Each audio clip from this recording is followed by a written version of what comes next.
To everybody. My name is Jerry Shockey. I oversee all the educational programs here at the Pro Football Hall of Fame, and we're excited to have all the schools here for our Heart of the Hall of Famer initiative. It's something we just recently started, just a few weeks ago, actually. And what we mean by that is, when you talk about our Hall of Famers, one thing that can be said about them, if they wouldn't have been inducted into the Pro Football Hall of Fame, that they would have probably excelled in someone else. Most of our Hall of Famers, it can be said, for that. And that's because obviously that just happened to be the God-given ability was professional football and being good at that sport. But at the core of who our Hall of Famers are is their character, their ability to persevere through adversity, their determination, their dedication, their leadership, responsibility, all those things. And many of which have gone on to very successful careers. We have some Hall of Famers that gone into broadcasting. We have Hall of Famers that own their own businesses. We have Hall of Famers that have become congressmen. We have Hall of Famers that have that are teachers. So they've used those same core character qualities to achieve excellence in all areas of their life. So that's what the focus of today's program is on what it takes to be a Hall of Famer beyond just the athletic ability. And we have a great example of that here today, because someone that's not only achieved greatness on the field, but as you'll see as I outline some of the things that our guest speaker has done, you'll see he's achieved a lot of things off the field. But before we do that, I want to say welcome to all the schools that are participating. I think we've all just about got connected, or one school that shortly is. So I want to say hello to New Auburn High School in Wisconsin. We appreciate you guys joining in with us today. We have Pottsboro Middle School in Texas.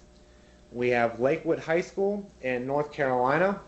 We have Monarch High School in Florida. We have Mountain Gap Middle School in Alabama.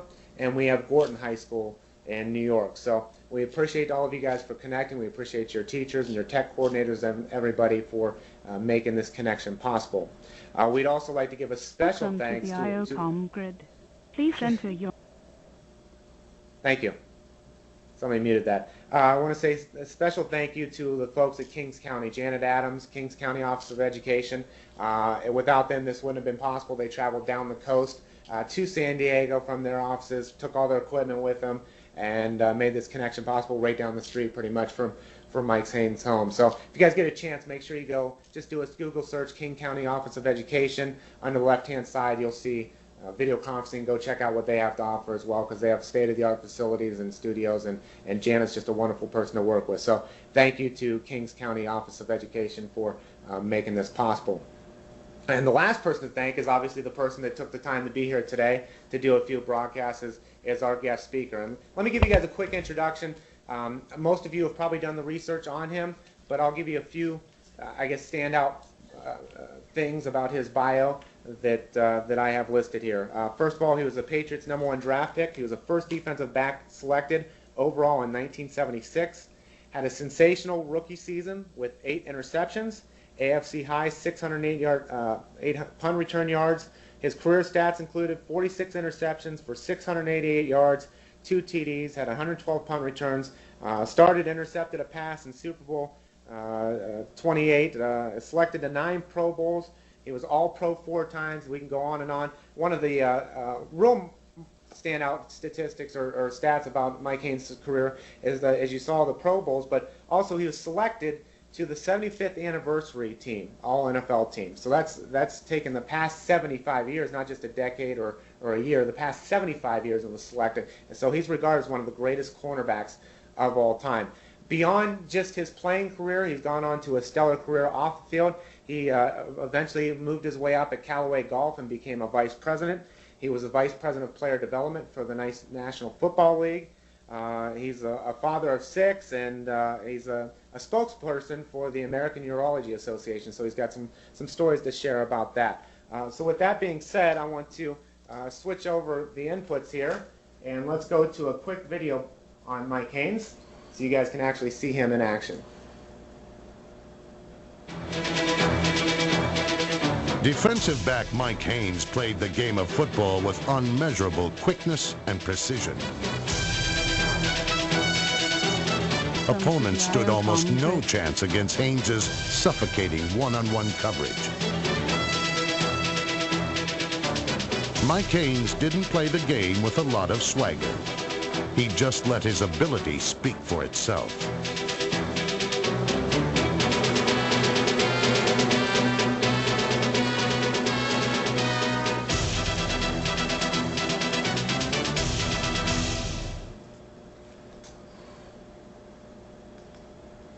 Okay, if we can have everybody unmute your mics for a second, and please join me in giving a round of applause to class of 1997 Hall of Famer Mike Haynes.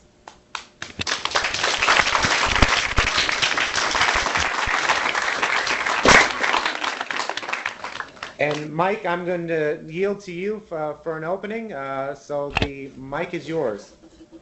Well, thank you, Jerry, and thank you all for being with us today. This is my first webcast, so I've never done this before, and I'm really looking forward to doing more of these and hoping that you will enjoy it, and so will I. As you guys, as Jerry has said, I played in the National Football League for 14 years. I actually played football 21 years. I started playing in the 10th grade in high school. Many of you, if you do play, hopefully you started a little bit earlier than that. I actually learned to tackle. Grid. Please enter your meeting code, Oh. followed by the pound key. I actually learned to tackle in college. So the one thing that I had in my favor was I was fast, and I loved playing sports, and I was coachable. So I listened to all the great advice that I got along the way. But one of the things that off the field that was really important to me, and one of the things that I really want to communicate today to you is that if you play football or if you play any sport, the one thing that all athletes have in common is you can't play it forever. And you're going to have to fall back on something else to do. And so when your teachers are asking you or reminding you, hey, do your homework, be a responsible person, learn to be a leader, learn to do other things, take that to heart. I've been in football a long time. Off the field, I work at the National Football League for 7 years. I'm still a part-time employee right now at the National Football League. And one thing I can tell you is that players, they wrestle with transition off the field. They don't know what they want to do. As Jerry also mentioned, that a lot of guys end up doing a lot of good things and successful things. But success doesn't always mean being the CEO. It doesn't always mean you're a star on the field. It means you're going to be a star off the field in something else you do. You may just have a sandwich shop or a barber shop. It doesn't really mean that you're going to be the executive in some big corporation. So the thing you want to do is follow your passions on the field and off the field, and really listen to those people who are around you who are a little older. That I now fall into that class. I've been around a long time. I've seen a lot of success stories, and I've seen a lot of bad stories. And so we're hoping that whatever I share today will help you in your development to achieve whatever it is you're trying to do. So thank you for having me. Okay, well, thank you, Mike. And I apologize to Mike as well as the school. We have a school that keeps getting disconnected and connected, and that's why you keep hearing that automated voice in the background. They keep trying to connect. So I think we're just going to have them permanently disconnected, and hopefully they can catch one of the later broadcasts after they get things taken care of on their end. So I apologize to all of you. But I encourage you guys now, we're going to open things up to questions that you guys might have for Mike about his career. But I really encourage you guys, keep in mind that this is one of the greatest football players that has ever played in the National Football League. You guys hear the names nowadays of Peyton Manning and LaDainian Tomlinson and all these great players, but this is one of the greatest ever, and arguably one of the greatest at his position, if not the greatest at his position. So you guys have an opportunity to see what character qualities it took for him to get to that position, and you'll learn, I think, as you talk with him, that those character qualities don't just pertain to him being a great football player, but a great person as well, and in all elements of his life, as he already shared as well. So with that being said, we're going to go in the order of New Auburn, Foxborough, Monarch, Mountain Gap, and Gorton. Hopefully you guys got connected there. We're going to go in that order, have you guys be able to ask questions. We'll take 2 from each in the first round, and then we will go through the second round as well for 1 question each. So let's go ahead and go to New Auburn. You guys have a question for Mike? You gonna be? Okay, what would you say would be your biggest influence? What would be my biggest influence?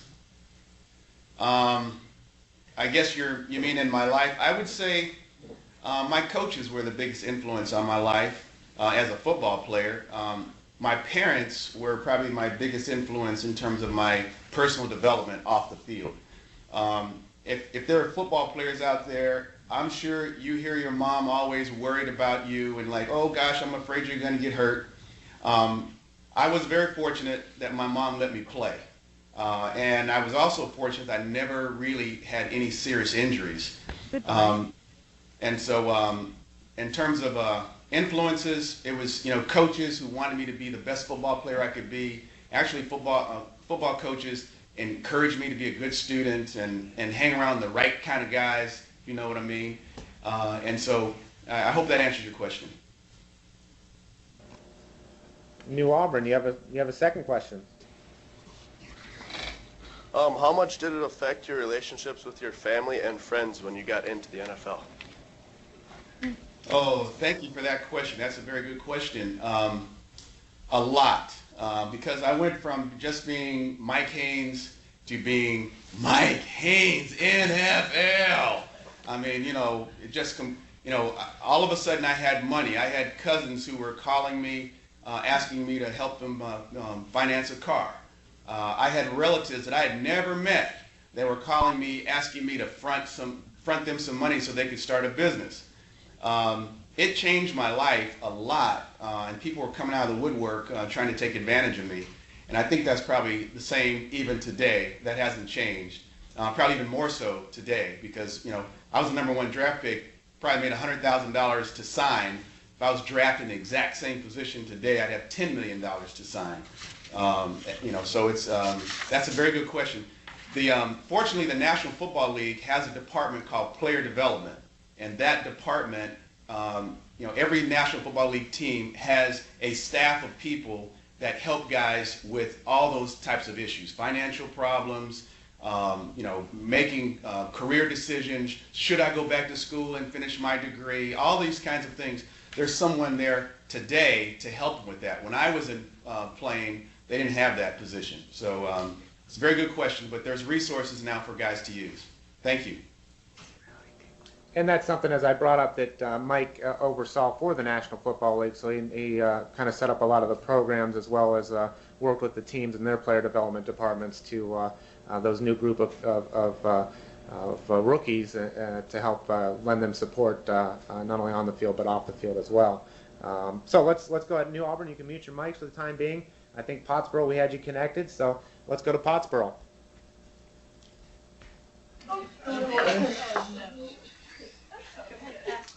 What do you think is the toughest part about being in the NFL? The toughest part is, that's a very good question. I would say the toughest part is just, getting used to being a professional athlete. In college, in high school, in college, you have school, so you play football and then the next day you go to school. When it's your career, you have a lot of idle time. And, you don't, a lot of guys have trouble managing that time. Making sure that you prepared appropriately, haven't overtrained, and things like that were probably the most difficult things for me. Also, a critical thing really is that as I said, no one ever knows when your career is going to end. Could end because of injury. So you're always trying to make sure that you're doing something to prepare for transition out of the game. So what should I do? I was a finance major, and I wanted to do something where I could use my degree. And so when I would meet different people in that industry, I would spend time talking to them, trying to build a friendship, somebody I can go to talk to about those kind of things. So I would say that the difficult part is that you don't know how long you're going to be there. And to manage your time in terms of training and preparation for your next career is something that's you're unsure of. Go ahead, Pottsboro, if you have another. Have you had any doubts or regrets about your career? No, I think I'm very, very blessed to have had a fantastic career, starting with college football and then into the NFL. And I have no regrets at all. I'm in good health. You guys can't see me, but I've never had any major surgeries. My wife and I are good, healthy eaters. I do yoga. You guys might laugh at that now. yoga, but it helps me stay, trim and fit. And so, no, I have no regrets. I feel like playing football and having the success I had was probably the best decision I ever made in my life. Okay, thank you, Pottsboro. And let's go to, I don't know if they were able to connect or not. Is Lakewood High School, are you guys there, North Carolina? Welcome to the IOCOM grid. No? Okay. Let's go to Broward County, Florida. Monarch High School. You have a question for Mr. Haynes there? I do have a question. I'd like to know, how did it feel to get a pick six on Dan Marino?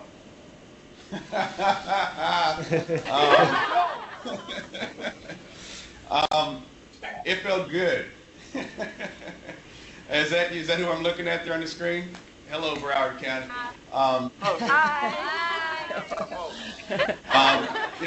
Dan Marino, as you all know, was one of the greatest quarterbacks ever played in the National Football League.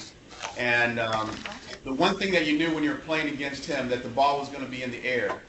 And so I enjoyed playing against him. He was a guy. I did get him for a touchdown, but he threw a pass to Mark Duper for a touchdown during the same game. So, that's probably, that didn't get shown in the highlight film, but thanks to the good edit job we have here. But Dan Marino was one of the all-time best, and if you can get an interception against him, you're doing something great. Go ahead. You have another?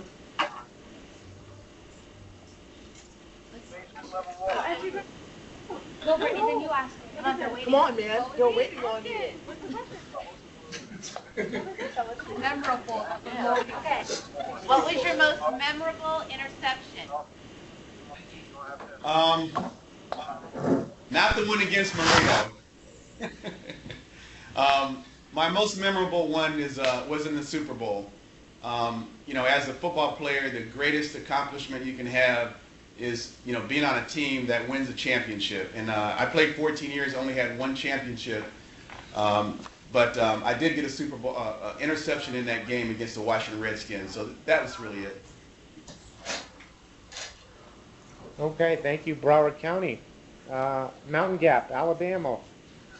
You guys, Penny Hill, you guys have a question there? Yes. Why did you start football so late? I'm sorry, could you repeat that question? Why did you start football so late? Yes, why you started football so late in 10th grade? Did you not play earlier in life? Primarily because my mom didn't want me to play.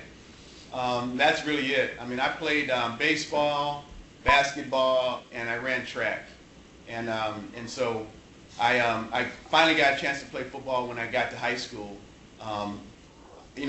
Even though I guess as a kid I was really skinny. And my nickname was Bones and Sticks, and I had a lot of nicknames for being so skinny. In college, I actually had a guy tackle me by just grabbing my calf muscle, just grab me right around my calf. So I wasn't the biggest guy in the world, and especially for my mom. My mom wanted me to be a real big player, and I wasn't that big. So it kind of delayed my opportunity to play. Thank you for that question.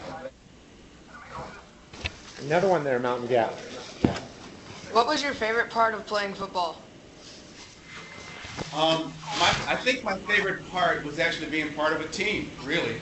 In terms of developing, I'm sure you've heard people say that, playing on a team sport really kind of helps your development, gives you a chance to, think about other people, and you're only as strong as your weakest link. Well, for me, that was a great learning opportunity. My coaches wanted me to be a leader, so I had the chance to become a leader. I was a team captain because I was just such a great athlete, really, not because all the guys thought I was the guy that should be the captain, but being a great athlete, the coaches used me as an example a lot of time, and that forced me into learning how to use the talents that God gave me. And so I think being on a team and being in a team environment and and learning to be the best I could be and helping my teammates to be the best they could be. Thank you, Mountain Gap. I appreciate the questions there in Alabama. Was Gordon, were you guys able to get connected? New York. Yeah, we're and connected. Yonkers. Can you hear us? Yeah, Can yes, you hear we can. us? Excellent. Yes, we can. Shoot Well, away very there, good. Yonkers. I just want to yeah, this is our Gorton High School football team, and thank you, Mr. Haynes, for your time to have an opportunity to talk to them. So I'm going to open it up to them if they have any questions. No, I'm the assistant principal. There's the coach. Okay.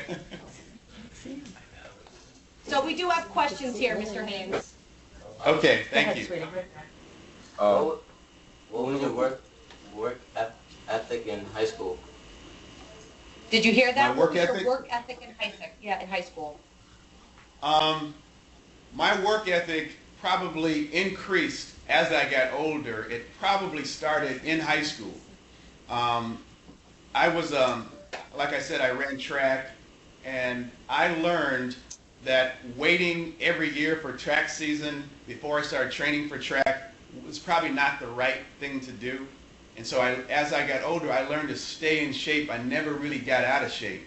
And in college, a lot of the players that I played with could not believe, even as a freshman, that my conditioning.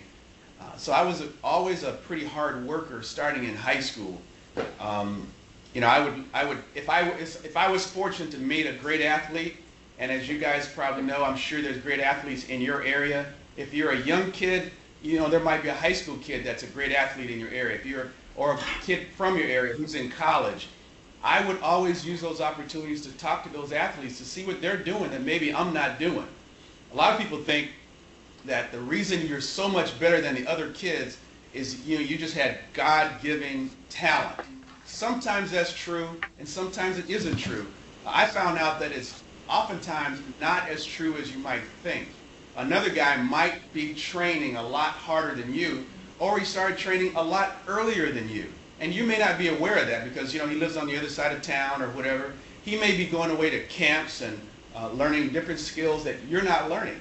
And so you're a little bit behind. So I was very fortunate, but I was very hard worker, and because I wanted to be good, every time I had an opportunity to find out what other people were doing, I took advantage of it. Thank you. Go ahead with another, Gordon. Yes. What benefits did you enjoy as becoming an athlete in the NFL? Well, I think the benefits that I probably learned and took advantage of the most was learning that when I made to the NFL, I was lifted up and given another platform. You know, that being in the National Football League came with a lot of responsibility, but it also gave me a lot of opportunity.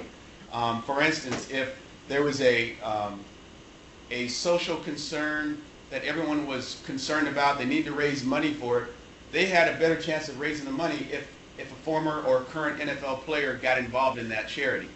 And so I started realizing that, wow, with this new platform, I could do a lot of good things. And I was a role model. When I first entered the National Football League, I didn't have my college degree. And so when I would meet people like you all, they say, hey, do you have your college degree? And I'd start to feel like I need to go back and get that, because I don't want someone to think that college isn't important because I don't have my degree. And so I would go back every year in the off season until I completed my college education. So it's a tremendous amount of responsibility that comes with being a National Football League player, and I embrace that. A lot of guys embrace it as they continue to play in the league, but it's something that's important for, I think, all professional athletes to be aware of. Thank you for that question. Thank you. Thank you, Gordon. If we can have you mute your mics for a moment. I think Mike touched on something very important, you know, with education. And this is actually a statistic that Mike's office used to throw out to the players as well. I've seen him quoted as saying this, and it's on the NFL Players Association website. I don't know if you guys knew, but players in the National Football League that have completed their 4-year college education, they earn 20 to 30% more money, and their careers last 50% longer than players that have not completed their 4-year college education. And the reason being is to complete your degree, to show that dedication. That's the same type of dedication you show on the field as well. So There's something to be said about college education, and even if you want to be an NFL athlete, you're gonna make more money, and your career is gonna last longer. So education is that important. Let's go ahead and go back to New Auburn. We'll go to one question from each side, and we're gonna run over a little bit. If you guys are okay with that, I'm okay with it. Just because we got started about 10 minutes late. So go ahead, New Auburn, Wisconsin. If you guys have a question.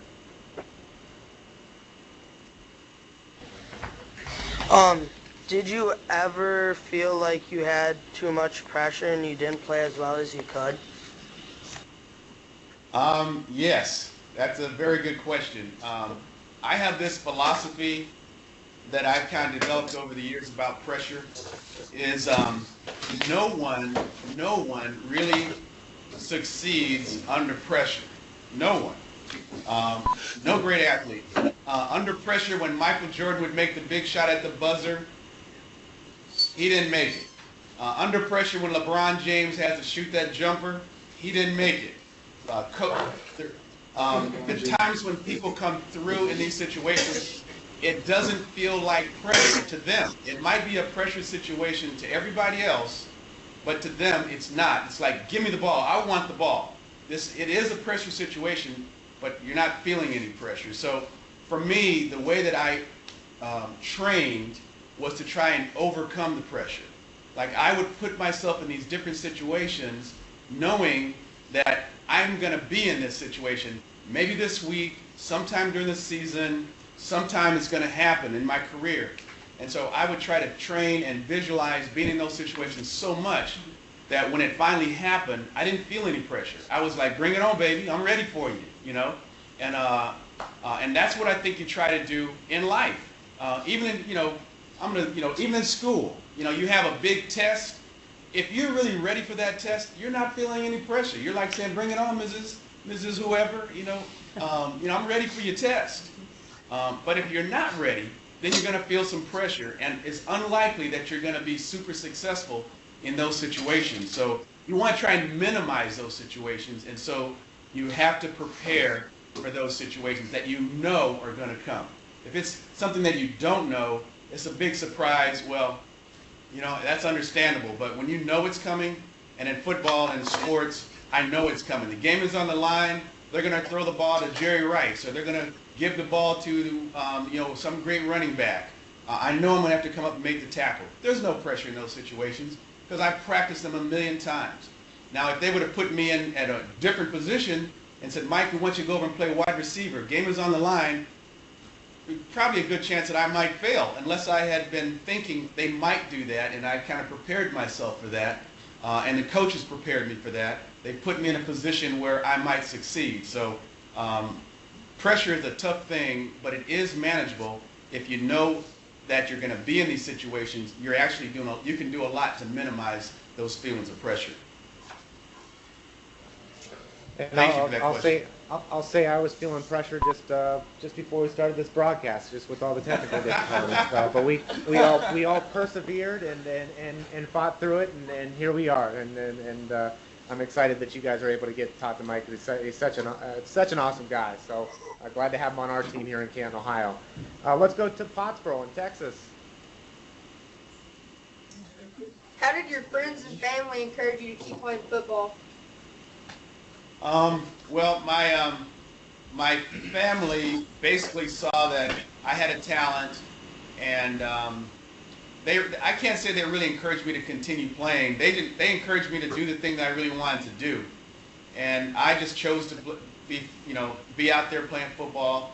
And they just encouraged me by showing up and cheering for me. And if I had a bad game, they encouraged me that was just a mistake, not going to happen the next time. They were involved in my life and very positive in terms of my development as a player. Thank you, Pottsboro. Let's go to Florida. Let's go to the folks at Monarch. Question. I want to know who was the hardest wide receiver you ever had to cover one-on-one? That's a question that I'm asked a lot. To be honest with you, what I used to say before I was inducted into the Pro Football Hall of Fame, I wouldn't tell the truth. But now that I'm in the Pro Football Hall of Fame, I can tell the truth, okay? They were, first of all, let me say this. If you play as a wide receiver in the National Football League, you are a great, great athlete. If you start or not start, if you're the third string guy, you're probably a pretty good athlete. But the very toughest guy I had to cover was a guy named Harold Carmichael, who you guys may or may not know. He played for the Philadelphia Eagles. He was 6'8". 6'8". Okay? That's like covering LeBron James. Okay? That's hard. But fortunately, they didn't throw the ball to him an awful lot, but he did have a great career. I don't know that he had a Hall of Fame career, but one of the toughest guys I ever covered. Thank you, Broward County. Let's go to Mountain Gap, Alabama. Question.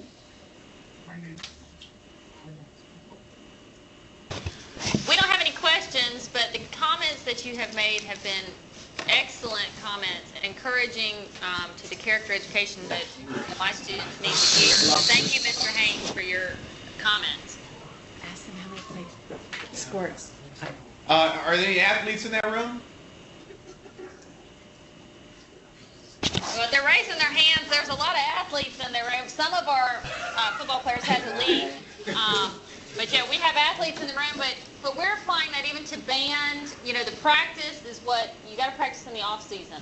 And to me, as a parent and a coach and a teacher, I think students need to hear that from more than just us. To hear from you is wonderful. Well, and probably the most important thing I think that hasn't been raised was setting goals. You can be a great athlete and not stand. I mean, I shouldn't say that, but you can be an athlete and not stand out in the crowd. You can be a great athlete, and usually the ones that stand out, they have a goal. I have a 6-year-old son, and his goal is he doesn't want anyone to ever beat him in a race. That's his goal. Okay, he's 6. I have a 10-year-old son. Whenever he has a race, he just wants to finish in the top 10. Both of my kids achieve their goals. One has never been beaten, and the other one is in the top 10. So I try and teach my kids and young people, I try and encourage them to set really good goals. You don't have to share them with all your friends, because a lot of times your friends will tear you down. Their goal is to win every race and you got beat. They go, oh, you didn't make it. You didn't achieve your goal, and give you a hard time about it. So you got to be careful who you share your goals with. But one of the reasons I believe I had so much success in my life is I had really high goals. And that's probably, that would lead you and give you the energy that you're going to need to be a good student, to be a good person, to be a good athlete, and to transition well all the way throughout your lives. So if you have a goal to be a great athlete, then you're going to be motivated to practice in the off season. The person who said, man, I don't want to go work out, I don't want to practice, man, the coach is just pushing me and pushing me and pushing me. You know what? That person needs to set some goals. That person needs to sit down with the coach and try to figure out what it is that motivates him or her. What kind of goals do we need to set where you want to get up, you want to go work out, you don't mind sweating, you don't mind your muscles being sore, you know that is all consistent with achieving your goal. And when it's consistent with achieving your goal, you can put up with a lot. So that's one question no one ever asked, but I really think that the thing that I stood out against everybody else is because I set super high goals. And I, you really had no reason to enter the National Football League. One of my goals was I wanted to be the greatest player ever play my position. I didn't even know what I was saying. I didn't even know the other great players that ever played my position. When I was in high school, I said I want to set the school record for the long jump. I didn't even know what the record was at the time. And I shattered the record by 4 feet in high school. All right, because it was a goal. Instead of like, I just want to be on the track team, or I just want to be on the football team, or I just want to be on the drama club. It's like, you set some goals on top of that are going to give you the energy and sometimes the courage to do some things that maybe you wouldn't normally do. thank you for that opportunity. Okay, well, thank you folks in Alabama for your comments as well. Let's go to Gordon, the football team in Yonkers. That's my favorite word, Yonkers, so that's why I keep saying it. Okay, go ahead. What was your favorite team to play for throughout your whole career, through high school to all the way to the NFL? Ooh, that's a good one. I have to say my Super Bowl team with the Raiders was probably my favorite. Mainly because of that. Most times, a coach will tell you that everybody has to like each other, has to fit together. The Raiders break every one of those ideas. We had guys that they got together and played on Sunday, and that made us a fantastic team. We had different types of guys. Where when I played on the Patriots, more of the guys were more alike. We had a strong Christian community at New England, and we had Bible study every Thursday, and those meetings were well attended by most of the players. But when it came to winning on Sunday, sometimes in games that we thought we should have won, we didn't win. When I was with the Raiders, we won those games. They expected to win. Their goals were super high in regards to winning, and as a result, we won. A good example, someone asked me a question earlier about Dan Marino in Miami. We started that season off, we weren't playing very well. And when we were getting ready, our next team that we played was Miami. And the Raider players saying, hey, good, we got Miami next. They're on our schedule. We're going to beat those guys in Miami. Well, when I was in New England, we never beat Miami in Miami. And so I was kind of wondering how this was going to all work out. Sure enough, we beat Miami in Miami. We expected to win. We set goals to win, and we won. And it's an interesting dynamic, I think. Thank you, Yonkers.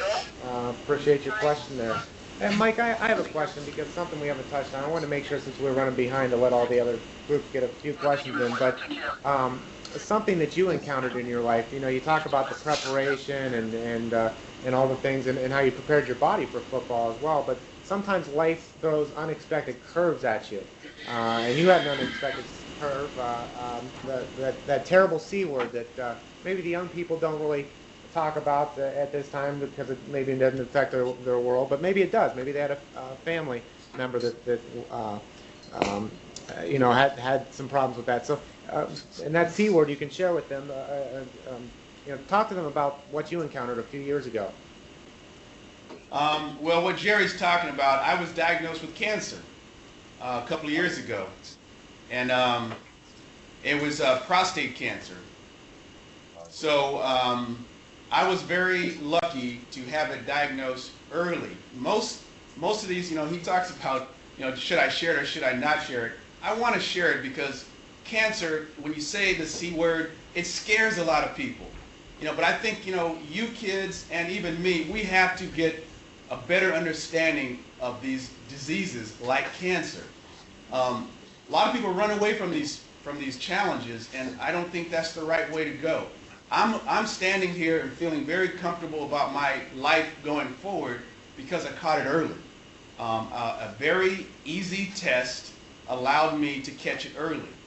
One of the things that is important that you need to know is that those of you who have fathers, and I hope everyone does, 1 out of 6 men are going to be diagnosed with prostate cancer in their lifetime.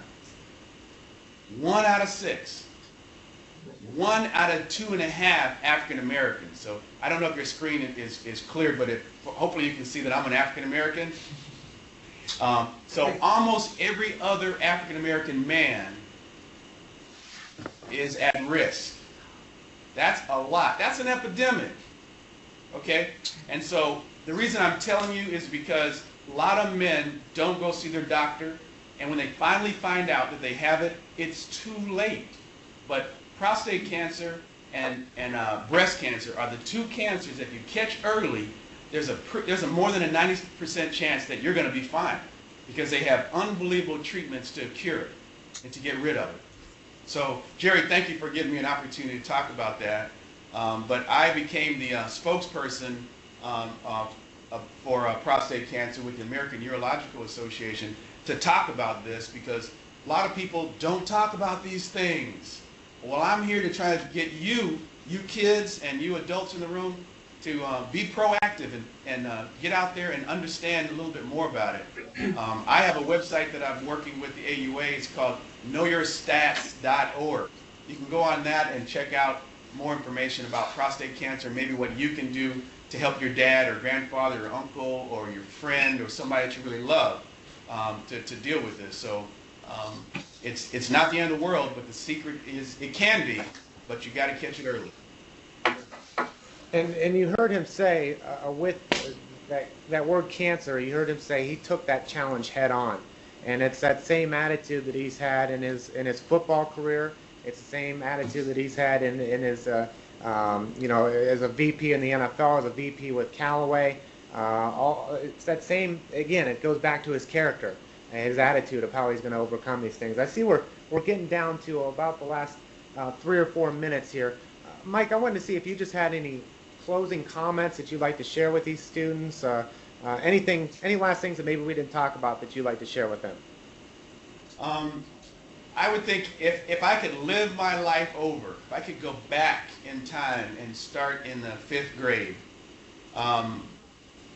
what I would probably do differently is I would work harder to overcome some of the things I didn't understand. Like, for one of the things that in sports that you start to realize is if you practice something long enough, you get better at it. You really do. You can become an expert at it. And so I learned over time that if I had taken that same approach in school with my math, with my grammar, with a lot of different things that are really turn out to be super important in your life, I would have worked a lot harder because they would have gotten easier. I didn't know that. I thought this is hard, it's going to be harder and harder and harder. That wasn't really true. It gets easier and easier and easier. And so use the resources that you have. You know, most of your teachers are good teachers and they really do want to help you succeed, but they're going to help you harder and more if you really want to succeed. You know, you got to be proactive and say, I'm really having trouble with this. I have 3 young kids, and this is one of the things that I feel very fortunate that I can teach my young kids how to deal with these issues, because my son, he'll say, Dad, let's go throw the football around. And so every day he gets home from school, he wants to throw the football or shoot the basketball. I say, you know, if you will put that same energy and dedication into doing your math, that math is going to be just as easy as you're going to feel just as comfortable doing your math as you do dropping back and throwing the pass or catching a ball or shooting a hoop. So that would be my message. As I said earlier, I didn't graduate in college when I first entered the National Football League. But I found out the importance of education, and I went back and finished my degree. And it is probably, I have a Super Bowl ring, I'm in the Pro Football Hall of Fame, I've had numerous honors through my career, but probably the greatest thing that I have that has helped me the most feel good about myself is my college degree. And I'm not kidding you. I'm not saying that because I'm trying to encourage you. I'm saying that because it's true. It is true. I feel much better about my success because I'm able to talk to you kids and say, value your education. It is the most valuable thing that you have. It is the thing that you can take with you. Football, basketball, you have one injury and that dream is gone. And that everybody at somewhere along the line is not going to be able to play the sport that they really like playing. But the education, the things that education can do for you and the opportunities it can provide for you, they can continue to grow and grow and grow. So that's really, my closing thoughts, and the thing that I hope that you would remember me for more than anything else is that you're going to have some challenges, you're going to have a lot of great opportunities, but you need to take advantage of all of them, not just what you do on the athletic field. Mike, yeah, go ahead. I'm sorry. Janet wanted me to show you. This is my bust. This is if any of you ever get a chance to go to the Pro Football Hall of Fame, which is in Canton, Ohio, you'll find a bus like this of me and a couple of hundred other great football players. And this is my Super Bowl ring. I played Super Bowl 18 with the Raiders. I hope it's sparkling and you can see all that. Let me give it to Janet. She can hold it up closer to the camera. There's a lot of bling there. A lot of bling. And I was very fortunate to play on a great team with a lot of great players. And Al Davis and the Raiders were tops back then. We need to try and get them back on top again somehow. But this is what it's all about, if you're a football player. So thank you so much for letting me share my story and things that are important to me and hearing some of your questions. Thank you. And I think we just saw Janet run off with that ring, so Mike, you better go catch her. I just want to say thank you. I had some closing remarks, but I don't think I can be said any better than what Mike did, so I'm not even going to attempt to close out on anything. I just want to say thank you, Mike, for taking this time to talk with the students and share some of your experiences. And hopefully the students that tuned in today, hopefully you got to learn some things. I know I did. It's every day is a new learning experience for me. So if you guys can all unmute your mics for a moment, let's give Mike a round of applause for joining in today.